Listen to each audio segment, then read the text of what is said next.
My father passed away in 1988 with acute leukemia. One of his questions kind of in his latter days was, boys, what did I do to myself with the chemicals we were spraying on the farm?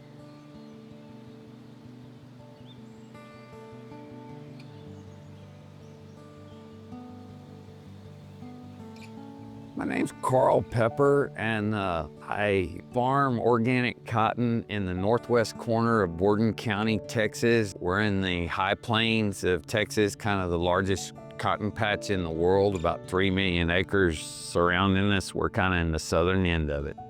Carl and I started farming organically in '92. We married in '98.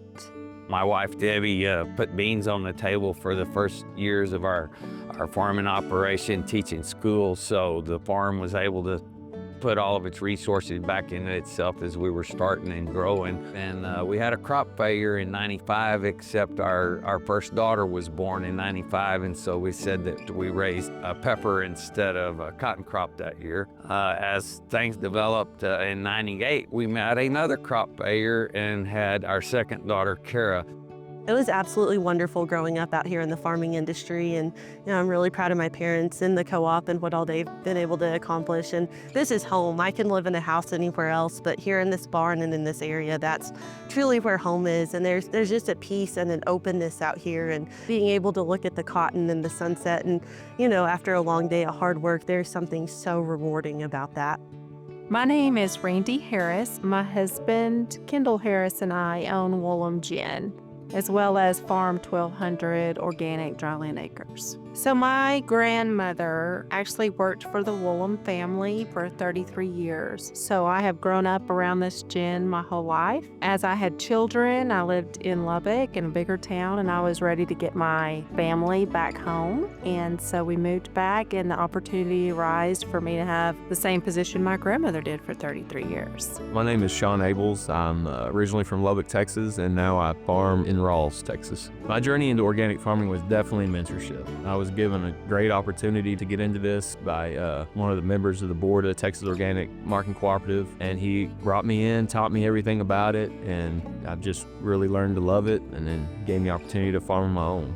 My family plays a huge role in my business. My wife does all the payroll, does the books, keeps me very organized, which I wasn't before she was helping me. My son loves to come out to the farm. He wants to be a farmer when he grows up. I bring my daughter out here all the time. She learns to drive out here on these roads.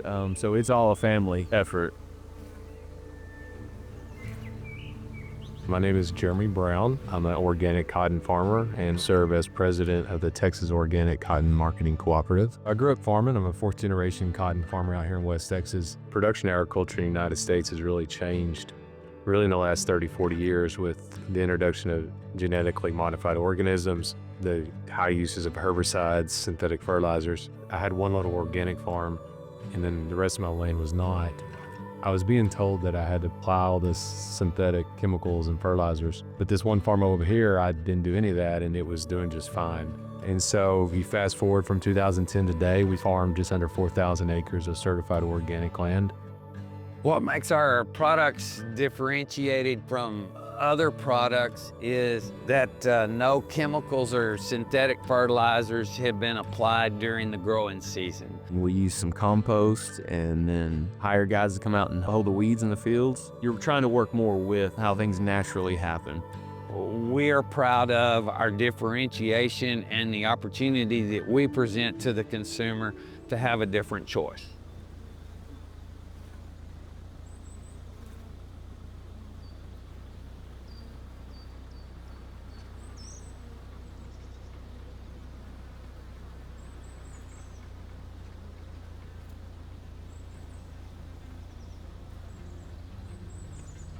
We're really unique because a lot of people don't realize if you're going to buy U.S. grown organic cotton, it's going to mostly come from where our co-op is. So when you go into a global market, I think it's just continue to promote the standard of USDA certified organic. To me, it's the gold standard. And that's why we as a co-op want to maintain that integrity of the system and making sure that There's no growers that are trying to do things that they shouldn't do. Woolam Gin has been involved since the very beginning. After we've been doing this over 30 years, we really got it down pat. We are NOP certified, which we were the first gin in the United States to become so. We were also the first gin in the United States to become GOTS certified. Most of the change in the conventional agriculture to organic comes from a personal decision and a personal basis, and it's not one that they should take lightly because it creates a different lifestyle, a different management technique. I can do it, you can do it. I've got no talents that can't be duplicated or replicated or done better. So if you've got the heart for a challenge and you like a challenge, jump in the pool and let's swim.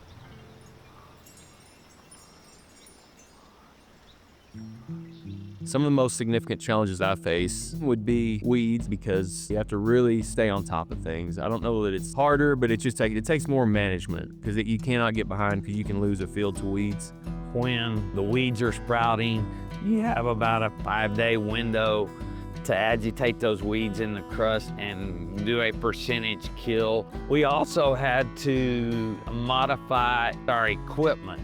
People had converted over to chemicals and had gotten away from the old style of farming. And so I learned a whole lot at auctions and from older farmers who had farmed pre-chemical. I think if you'd go back in time to my great-grandfather, he'd probably say, well, the things you're doing is the same things we did back then. The problem is that there's a generation there of my dad and probably my generation where a lot of synthetic chemicals and herbicides and GMOs came on the scene. And the unfortunate thing, a lot of those guys at that time didn't know that, hey, some of these things that we're doing to the land is probably not the best.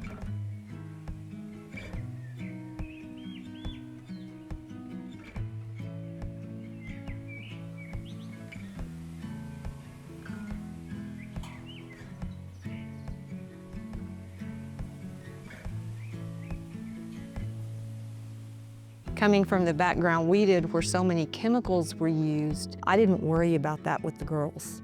And that has been a huge blessing. When they're running around out there in the field, there may be a snake out there, but no chemicals was a very comforting thing for me with the girls when they were growing up. And still is. Family members, employees who are just like family to us are not in that type of an environment. We haven't fertilized in 30 years and we're blowing the top out of the sap analysis. We got people scratching their head. I come away whenever we do testing on the cotton feeling good about what we're doing with the soil. My farm starts from the ground up as far as the ecosystem. I think we find more earthworms without spraying or using synthetic fertilizers. I think that we obviously have more bugs. Some of them are beneficial, some of them are pests, but the beneficials can take care of those. And then from the cover crops, we'll see crane and deer out in the fields. Our farm contributes to the community in supplying an employee base with a really a safe place to work.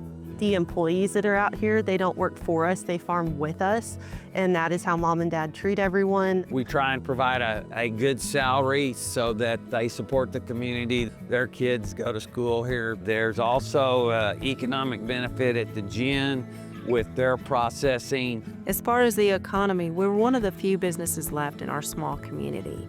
So we try to be very active and show that we care in more than one way. We care about the grower, we care about the buyer, we care about the land. That's really what we're about. But then also going out there and building that relationship between the growers so that that customer, when they go buy something that says it's U.S. grown organic cotton, they know without a shadow of doubt it was done with integrity according to the National Organic Program. Consumers make a big impact on the farming community, especially the organic, by being willing to pay a premium for organic cotton production. The reality is the organic industry is totally dependent on the consumer and the demand that they draw in the agricultural system. Without that encouragement from the consumer, we wouldn't be here.